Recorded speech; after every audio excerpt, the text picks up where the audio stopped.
제가 암송한 성경 구절 우리도 다 암송할 수 있습니다. 우리 같이 저를 따라해 보겠습니다. 모든 성경은 하나님의 감동으로 된 것으로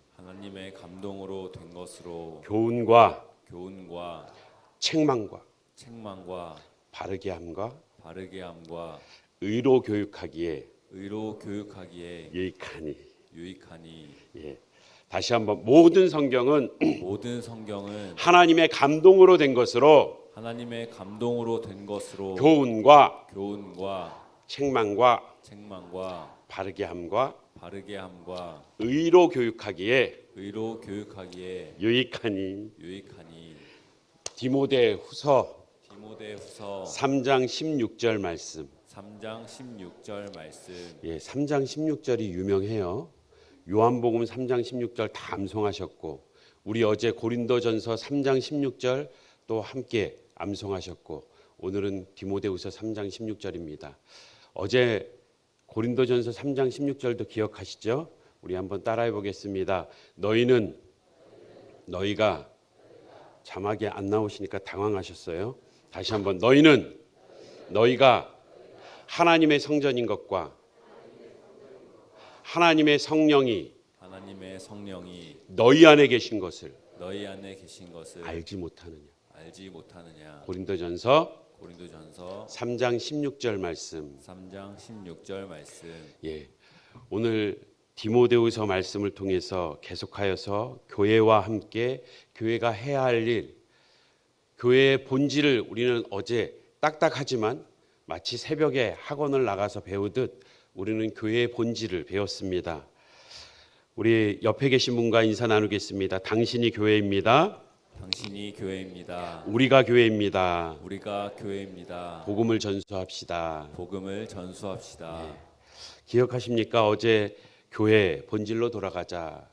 이것이 우리가 모이는 교회가 뭔가 리모델링을 하고 새롭게 제도를 바꾸고 얘기하는 것이 아니라 내가 교회이기 때문에, 우리가 교회이기 때문에 내가 교회라는 그 정체성을 어떻게 다시금 내 삶에 정립하고 실천해 나갈 것인가.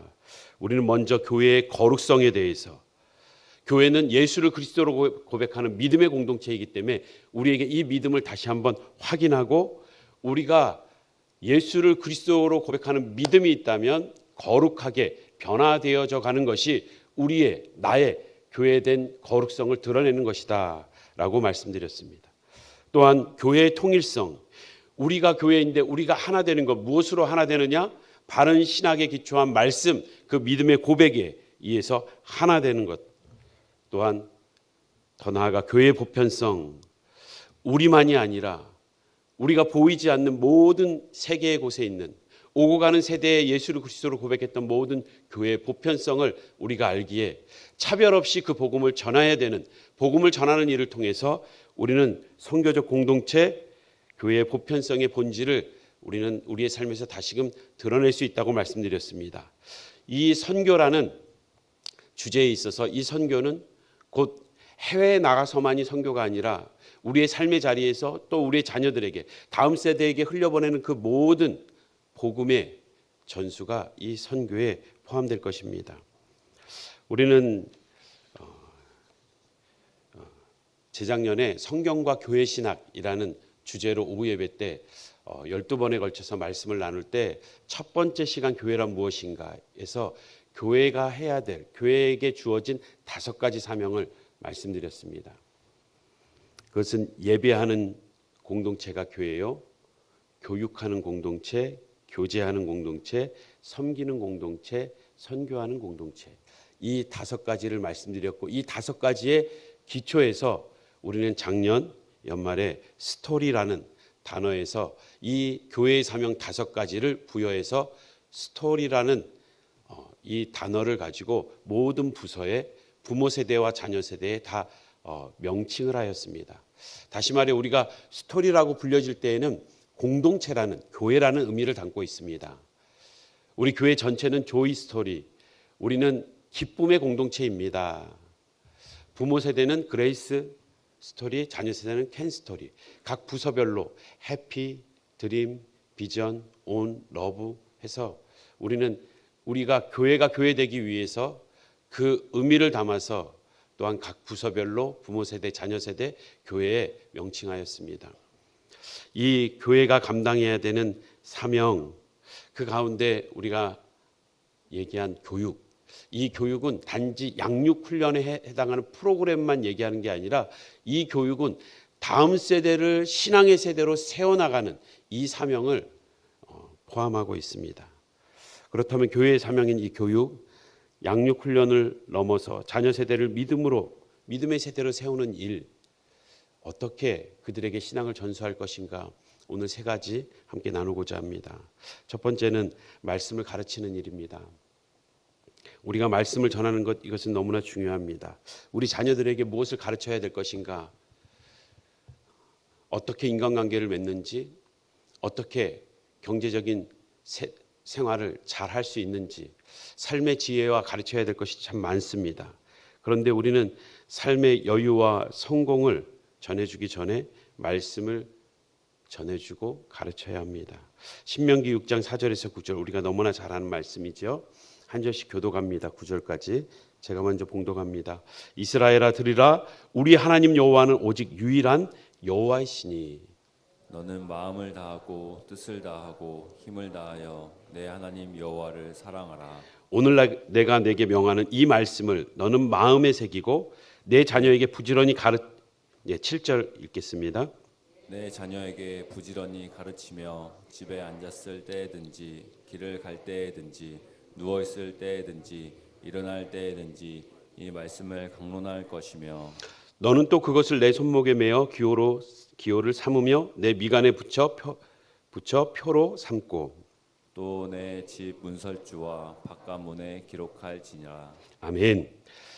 신명기의 쉐마라는 이 너무나 중요한 말씀에서 우리는 그 여호와를 사랑하는 데 있어서 사랑을 어떻게 할 것인가, 6절에 나와 있는 것처럼 말씀을 먼저 마음에 새기는 것, 내가 부모인 내가 먼저 마음에 새기는 것이 중요하고, 7절에 그것을 가르치는 것, 그것을 자녀에게 말해야 합니다.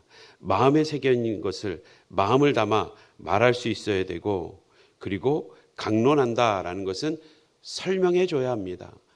잘 이해하지 못하는 부분이 있다면 설명해 주고, 9절에 있는 것처럼 이것을 다시금 어디에든지 보이는 어느 곳에든지 볼 수 있도록, 그 동선에 따라서 어디서든지 볼 수 있도록 기록해라. 그들로 하여금 기억하게 해라.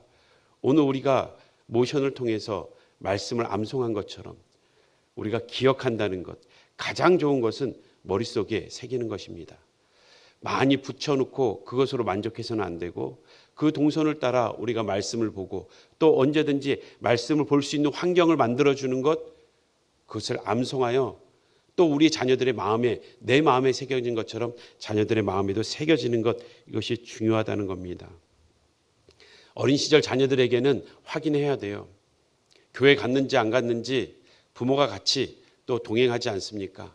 예배는 잘 드렸는지 피드백을 듣고 매일 한 장씩 성경을 읽는지, 교회에서만 숙제를 내주고 끝나는 게 아니라 교회에 맡기고 셀 교사들이 우리 자녀 신앙 책임지겠지가 아니라 함께 동역해서, 부모에게 신앙의 전수는 맡겨진 사명이요, 부모를 돕는 그 역할이 셀 교사의 역할입니다. 큐티를, 또 한 주간의 기도를, 성경 읽기를, 과제를 주면 부모가 어린 시절에는 코치하면서 점검해 줘야 됩니다. 그들이 청소년 시절이 되면 그들이 신앙 안에서 때로는 궁금한 것들, 고민되는 것들, 방황하기 쉬운 그 자리에서 함께 마음을 나누고 들어줄 수 있어야 합니다. 또한 나이가 들고 이제 대학에 들어가고 성인이 된 자녀들이라면 그 이상은 이제는 그 신앙을 두고 부모도 그 신앙을 부여잡기 위해 씨름하는 모습 감춤 없이 같이 나누고 같이 기도하고, 부모 자녀들의 기도 제목을 가지고 같이 기도할 수 있는, 이제는 신앙의 동역자로서 같이 걸어가야 합니다. 창세기 19장에 보면 롯이 나옵니다. 롯이 어떤 사람인지 우리는 아브라함에 대해서 2번 말씀을 주일날 전하면서 잘 알고 있습니다. 할아버지 데라와 함께 갈대아 우르에서 하란까지 따라왔어요. 그리고 그 다음은 아빠가 아니죠. 삼촌 아브라함과 함께 가나안 땅으로 이주합니다. 따라다니면서 얼마나 힘들었을까요? 아무 얘기도 할 만한 말할 수 있는 위치가 아닌 정말 어린 그 조카, 할아버지를 따라서 삼촌을 따라서 부모의 깊은 사랑도 받지 못하고 이민 생활을 계속해야 되는, 또 이주해야 되는 그 상황 속에서 그 마음이 공고하고 외롭고 힘들었겠지만 그 마음에 다짐하는 게 있었을 거예요. 내 자식에게는 좋은 걸 줘야지. 내 자식에게는 이렇게 떠돌이 생활하지 말게 해야지. 내 자식에게는 정말 이 할아버지 따라서 삼촌 따라서 고생한 것 절대 물려주지 말아야지 생각했을 겁니다. 정말 그는 삼촌의 도움을 많이 받았습니다. 가진 것 없지만 재물도 또 종들도 또 그들의 종이 많아지면서 좋은 땅도 삼촌에게서 받고, 그래서 소돔에서 보면 19장 1절에 보면 그 롯이 그 소돔 성문 앞에 앉았다라는 표현이 나와 있는 것처럼 당시에 성문 앞은 재판을 하는 자리, 그 유력한 자들이 앉는 그 포지션을 상징적으로 얘기합니다. 그가 그 좋은 땅에서 나름 자수성가해서 성공하고 그 자녀에게, 그 딸들에게 얼마나 좋은 것을 주고 싶었겠습니까? 너희들에게는 내가 겪었던 것 물려주고 싶지 않다. 유력한 자가 되어 경제적인 부유하고 명성을 얻어 그들에게 안정적이고 좋은 자리를 물려주고 싶었을 겁니다. 그들에게 장가들려고 왔던 사위들, 하지만 그의 자녀 세대인 그 사위들이 하는 모습을 우리가 잘 알고 있지 않습니까? 19장 14절을 보면 롯이 나가서 그 딸들과 결혼할 사위들에게 말합니다. 이르기를 여호와께서 이 성을 멸하실 터이니 너희는 일어나 이곳에서 떠나라 하되 그의 사위들은 농담으로 여겼더라. 부모의 말이 아무런 영향력을 미치지 못하는 그러한 자녀 세대, 좋은 것을 주고 싶었고 그렇게 주었지만 사위들도 그 장인될 사람을 버리고 딸들도 아비를 범하는 그 끔찍한 일들이 이어지는 자리가 롯의 가정이었습니다. 우리는 말씀을 가르쳐야 합니다. 다른 것을 전해주기 전에 말씀을 전할 수 있는 우리 모든 성도님들 되시길 주님의 이름으로 축복합니다. 두 번째는 우리 자녀들을 향하여서 기도로 후원해야 합니다. 너무나 잘 알고 당연한 일이죠. 그럼에도 우리 이 자리에 자녀들과 함께 나오신 부모님들 몇이나 있습니까? 당연히 출가했고 당연히 자녀들은 또 타지에서 또 다른 상황에서 다른 교회에서 신앙생활하고 있을 겁니다. 주일날 말씀드린 대로 그 자녀를 애끓는 심정으로 가슴에 품고 이 자리에 나오셨습니까? 정말 내가 원하는 어떠한 자녀의 모습, 내가 겪었기에 다시 주고 싶지 않은 그러한 마음으로 자녀들을 향한 마음이 아니라 정말 이 자녀들이 하나님 앞에 어떻게 쓰임받길 원하는지, 또한 하나님이 그들을 향한 뜻이 무엇인지 그것을 묻고자 자녀를 애끓는 심정으로 가슴에 품고 이 자리에 나오셨습니까? 때로는 내가 주의 일을 열심히 하면 하나님이 내 자녀 책임지겠지라는 생각을 할 수도 있습니다. 분명 그 주권은 하나님께 있습니다. 하지만 주의 일의 가장 핵심이 되는 것, 부모의 자리에서 가장 핵심이 되는 주의 일은 자녀에게 복음을 전하는 일입니다. 주님께서 우리에게 맡겨주신 가장 중요한 주의 일을 뒤로하고 주의 일을 한다는 것은 어불성설이에요. 우리의 자녀에게 주의 일을 감당하는 것, 신앙으로 양육하는 것, 말씀을 가르쳐야 하고 우리가 더 이상 그들을 앉혀놓고 가르칠 수 없는 그 가운데에도 여전히 기도하는 것, 우리가 처음 그 아이를 뱃속에 품고 기도했던 것처럼 우리가 이 땅에 생명을 다하는 날까지 부모가 영적인 부모로서 해야 될 일은 그들을 위해서 기도하는 일입니다. 기도로 후원하는 것입니다. 물질로 후원할 수 있고 또한 많은 그 명성 가운데 많은 사람들의 관계를 연결해 줌으로써 후원해 줄 수도 있어요. 근데 가장 중요한 것은 기도로 후원하는 것입니다. 이것만큼 안전하고 완전한 것이 없습니다. 우리가 잘 아는 한나라는 여인, 사무엘상 1장 27절에서 28절을 보면 이 아이 갖기를 위해서 그가 아이가 없으므로 마치 하나님께 저주받은 것처럼 오히려 그 첩으로부터 자신이 모욕을 당하고 그가 마음의 상처가 될 때에 하나님께 나와 부르짖지 않습니까? 그러면서 이 아이를 주실 때에도, 주시기 전에도 그렇게 기도로 낳고 기도로 길렀습니다. 이 아이를 위하여 내가 기도하였더니 내가 구하여 기도한 바 여호와께서 내게 허락하신지라. 이 아이를 얻었을 때에, 그 아이를 위해 기도할 때에 한나는 하나님과 심정이 통했습니다. 정말 이 사사시대에, 암흑한 이 시대에 내가 아들 하나가 없어서 이렇게 괴로운데 하나님도 이 시대에 하나님을 아는 자 한 사람이 없어서 그렇게 괴롭구나. 그가 기도할 때에 하나님의 마음을 깨닫게 되면서 이 아이를 얻었을 때에 다시 드리겠다고, 하나님의 마음을 아니까, 이 아이를 통해서 하시고자 하는 하나님의 뜻을 아니까 하나님의 뜻이 이 아이를 통해서 이루어지기를 원하는 기도를 하게 되는 것입니다. 그러면서 28절에 그러므로 나도 그를 여호와께 드리되 그의 평생을 여호와께 드리나이다 하고 그가 거기서 여호와께 경배하니라. 우리가 자녀에 대한 기대가 있습니다. 자녀에 대한 기대가 없는 부모는 아무도 없습니다. 그런데 기도하지 않는 부모는 그 자녀에 대한 기대와 함께 쓸데없는 욕심이 들어가요. 그것은 순간 나에게 만족이 되고 때로는 위로가 되고 자녀에게도 내게도 유익할 것 같지만, 기도하지 않는 부모는 반드시 그 기대와 함께 스며든 자신의 욕심으로 인해서 자신도 실망하고 자녀도 절망하게 됩니다. 부모의 그 기대는 절대 자녀에게 유익하지 않습니다. 하지만 기도하는 부모는 그 자녀를 통한 하나님의 기대를 불어넣고 하나님의 하실 일을 기대하며 그 자녀를 위해 끝까지 기도할 수 있습니다. 그리고 그 자녀가 하나님 앞에 바로 서기를, 그것이 가장 큰 기쁨이 되는 그러한 영적인 진정한 부모가 될 것입니다. 사무엘상 2장 12절을 보겠습니다. 그 당시에 대주되는 엘리의 아들들이 있었죠. 엘리가 제사장이니 그 아들들도 그 당대의 흐름에 따라 제사장의 반열에 올라 그 역할을 수행했을 것입니다. 그런데 성경은 그 엘리의 아들들, 그 아들들도 제사장의 일을 감당해야 하는데 그들의 행실이 나빴고 여호와를 알지 못한다고. 여호와를 알지 못하는데 어떻게 제사장의 직분을 감당합니까? 이어지는 29절을 보겠습니다. 너희는 어찌하여 내가 내 처소에서 명령한 내 제물과 예물을 밟으며 너의 아들들을 나보다 더 중히 여겨. 너의 아들을 나보다 어떻게 더 중요하게 여기냐. 엘리 제사장도 마찬가지였을 겁니다. 그가 당시에 이스라엘 백성 가운데 제사장이라 그러면 그 존경이 그의 또한 위치와 함께 안정된 삶이 보장되었습니다.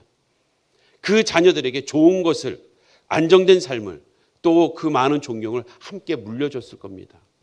하지만 그들을 하나님이 버리십니다. 정확히 얘기하면 성경에 그 아들들을 하나님이 죽이셨습니다. 엘리도 죽이셨습니다. 그 안에 여호와를 알지 못하는 자, 그 영혼이 죽은 자, 이미 죽은 자입니다. 우리는 그 자녀들을 향하여서 말씀을 가르칠 뿐만 아니라 부모에게 주신 첫 번째 사명, 그 기도로 낳은 것처럼 마지막까지 기도로 그 자녀를 위해 후원해야 할 줄 믿습니다. 마지막 세 번째는 삶으로 보여줘야 합니다. 보여주기 위해서, 드러내기 위해서, 보여주기 위한 신앙생활을 하라는 뜻이 아닙니다. 율법적인 그러한 행태로 신앙생활을 하라는 것이 아닙니다. 삶으로 복음을 온전히 드러낼 수 있기 때문에, 다시 말해 그 복음 자체의 능력이 있지만 하나님은 이 복음을 우리의 삶을 통해서 흘려내기를 원하신다는 겁니다. 우리의 삶을 사용하기를 원하십니다. 우리의 삶은 복음의 통로가 되어야 합니다. 칼바르트는 그렇게 얘기했습니다. 성경, 세 가지의 성경이 있다고. 기록된 말씀, 세 가지 말씀, 기록된 말씀, 성경. 선포된, 강단에서 선포되는 말씀, 설교. 하나님의 말씀은 기록된 이 말씀, 성경과 선포되는 말씀, 설교와 또한 계시된 말씀, 예수. 예수님은 로고스, 자신이 말씀이라고 하면서 자신을 드러냈습니다. 성경에서 하나님의 마음을 그렇게 써 내려가시고 그 하나님의 마음을 성경을 읽으면서도 이해하지 못하는 그들을 향해서 예수님이 이 땅에 친히 오셔서 그 공생의 가운데에 내가 성경이다, 내가 하나님의 말씀이다, 내가 하나님의 마음을 너희에게 드러내는데 그분의 공생의 사역을 통해서 가르치며 치유하시며 그들을 끌어안는 모습, 마지막에 십자가에서 그분의 사랑을 드러냈던 예수 그리스도, 그분이 계시된 말씀이었습니다. 우리는 그 예수님을 따르는 자들입니다. 우리의 삶 또한 예수님처럼 하나님의 마음을 드러낼 수 있는, 하나님의 마음을 담은 그 성경이 되어야 합니다.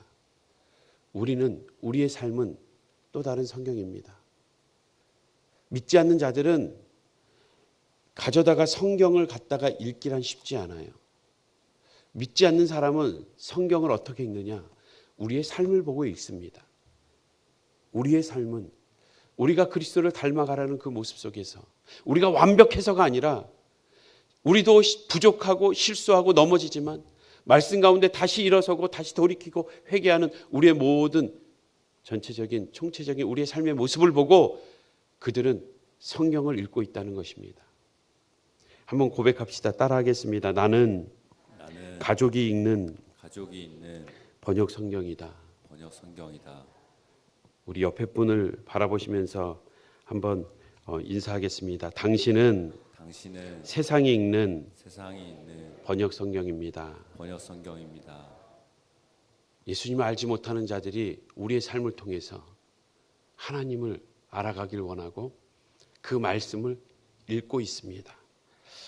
우린 삶으로 우리의 삶을 하나하나 발걸음 하나하나 드러내는 그 자치가 하나님의 마음을 드러내는 그런 삶의 자치가 되길 주님의 이름으로 축복합니다. 사사기 2장 10절입니다. 우리 함께 읽어보겠습니다. 시작. 그 세대의 사람도 다 그 조상들에게로 돌아갔고 그 후에 일어난 다른 세대는 여호와를 알지 못하며 여호와께서 이스라엘을 위하여 행하신 일도 알지 못하였더라. 예, 사사시대 사람들, 그들은 그의 조상들은 그 아버지, 할아버지 세대는 그 이집트에서 노예의 삶이 어떤지 경험했을 거예요. 그리고 하나님의 기적을 경험했고 광야에서도 그들은 하나님과 동행하며 축제를 벌였습니다. 그 광야가 아니라 천국이었어요. 그런데 그 광야에 현실적으로 우리가 볼 때 그 힘겨운 삶을 겪었던 그들이 가나안 땅 들어가기 전에 모세가 모압 평지에 다 모아놓고 설교를 하죠. 마지막 유언을 합니다. 그것이 신명기예요. 우리가 앞에서 읽었던 너희들은 여호와를 사랑해야 한다. 말씀을 자녀들에게 가르쳐야 된다. 모세는 정확히 보았기 때문이에요. 이제 광야 생활이 아니라 가나안 땅에 가면 그 삶이 이제는 여유가 생기고 풍요로워지고 안정되게 될 때에 그때에도 여전히 여호와 하나님을 섬길 수 있겠냐. 쉽지 않다. 그러면서 간곡한 심정으로 우리가 앞에서 얘기한 신명기의 말씀을, 신명기를 그들에게 세 편의 설교로 그들에게 전하고 있는 것입니다. 그런데 아니나 다를까 들어갔을 때에 그들은 우리가 읽었던 것처럼 믿음을 이어가는 다음 세대가 아니라 다른 세대가 되었다고. 여호와를 알지 못한다고. 여호와께서 행하신 일도 알지 못한다고. 왜 알지 못합니까? 왜 그 자녀들인데, 그 자손들인데, 그 손주들인데 왜 모릅니까? 부모가 얘기하지 않았기 때문에. 부모가 전하지 않았기 때문에. 부모가 마지막 그 자녀들에게 가장 하고 싶었던 얘기가 뭐였습니까? 그것이 여호와께서 행하신 일이고 여호와가 어떤 분이신지가 부모가 가장 하고 싶었던 이야기였다면 마지막 그 얘기를 했을 겁니다. 언젠가도 말씀드렸지만 제 아버님이 돌아가실 때에 마지막 그 중환자실에서 잠시 병원 그 안에 실내에서 나와서 휠체어 타고 제가 밀어드릴 일이 있었어요. 어찌 보면 저하고 대화할 수 있는 마지막 순간이었습니다.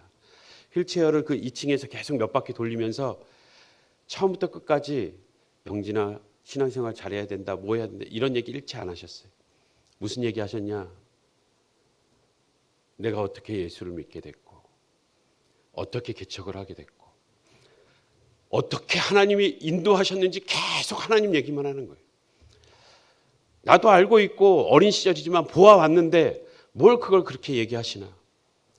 근데 마지막까지 하나님이 어떠한 분이라는 것을, 그 하나님 아니면 살 수 없는 인생이라는 것을 그냥 거부감 갖지 않게 하시려고 하는 부분도 있었겠지만 그 하나님만 계속 얘기하셨어요. 자녀들에게 마지막 무엇을 얘기해 주고 싶습니까? 실제 우리의 삶에서 그 삶을 살아내면서 함께 하셨던 하나님, 그 하나님을 드러내는 일, 우리가 전하지 않으면 당장 내 자녀라고 할지라도 그 신앙은 이어가지 않습니다.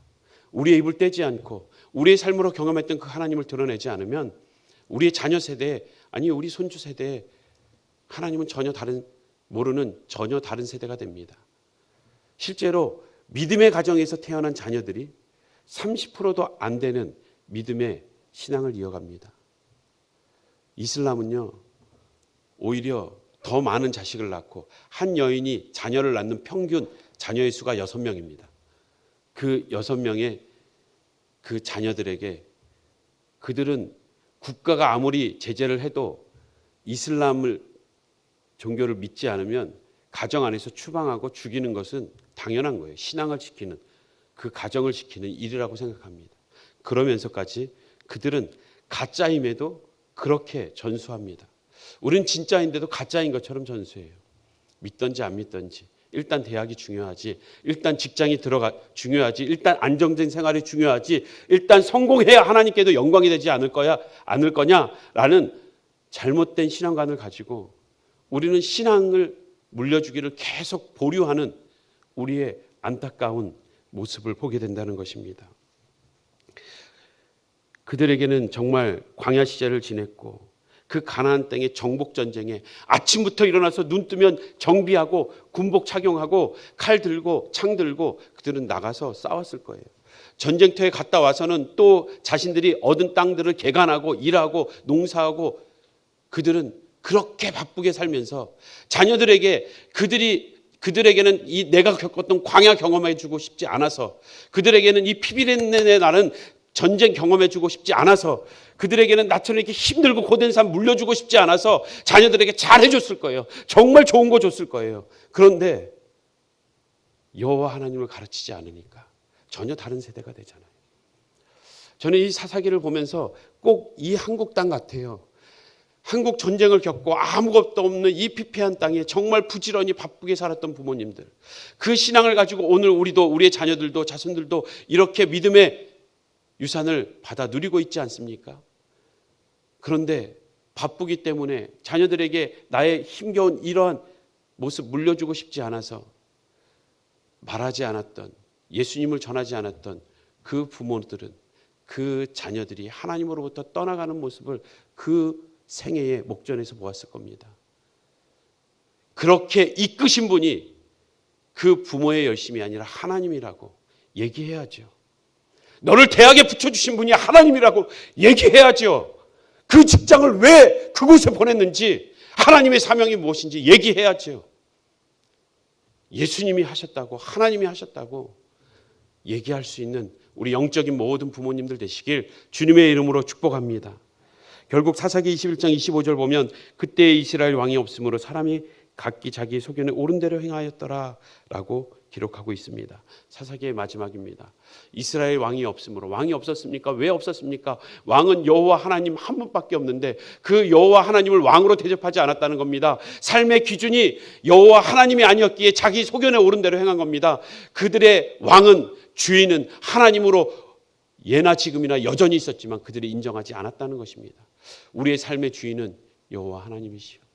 우리의 삶의 기준도 그 하나님의 말씀인데 우리의 자녀들에게 너의 인생의 주인이 하나님이라고, 너의 삶의 기준이 말씀이라는 것을 가르치지 않으면 오늘도 우리는 그 복음을 전수하는 일을 실패하고 있는 것입니다. 사랑하는 성도 여러분, 다음 세대에게 복음을 전수하기 위해서 어떻게 하시겠습니까? 무엇을 물려주기를 원하십니까? 제가 한 분을 소개하고 마치겠습니다. 예, 뭐 훌륭한 분은 아니세요. 우리에게 반면 교사가 되는 내용일 수 있습니다. 제가 안식월 기간에 세대로교회 양승원 목사님 파이디온을 이렇게 처음 시작하고 이 한국 교회의 교육을 또 이렇게 책임질 만한 귀한 기관을 세우고 또 그것을 모델링하기 위해서 세운 세대로교회라고 있습니다. 그 교회를 방문하고 또 예배를 함께 드렸습니다. 그 세대로교회 양승원 목사님이 그 교회 이야기를 써내려가면서 한 집사님을 소개하세요. 그 집사님 강 집사님이신데 이 집사님이 나이가 들어서 교회에 처음 발걸음했어요. 세대로교회 처음 나온 거죠. 이분에게 세가족 교육을 잘 시켰습니다. 신앙이 쑥쑥 자라는 것 같아요. 집사의 직분을 주고 또 양육 훈련을 계속 받으면서 뭔가 이분도 신이 나서 신앙생활을 하기 시작하는데 덜커덩 암이 걸린 겁니다. 위암이 걸린 겁니다. 중하게 되었습니다. 병원에 눕게 되었어요. 너무나 안타까워서 그래도 늦지막하게 이렇게 신앙생활하면서 열심을 품었는데 하나님 왜 이분을 이렇게 눕히셨을까? 안타까워 신방하면서 그분과 함께 얘기하는 가운데 깜짝 놀랄 일을 발견한 거예요. 이분이 초신자가 아니라 이미 신앙생활을 했던 분이에요. 아버지가 목사님이셨대요. 근데 아버님이 어떤 분이셨냐? 목사님이신데 정말 복음을 전하기 위해서 여기서 개척하고 안정되면 또 다른 데 가서 또 개척하고 안정되면 또 다 주고 또 다른 데 가서 그냥 개척하시는 분이에요. 그게 사명인 거예요.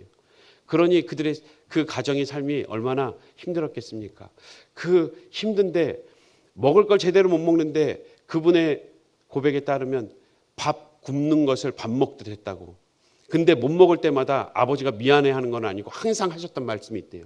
그 자리에서 예수를 얻으면 다 얻은 것이고 예수를 잃으면 다 잃은 것이다. 예수를 얻으면 다 얻은 것이고 예수를 잃으면 다 잃은 것이다. 항상 그 얘기를 하는데 아들로서 너무 화가 나더래요.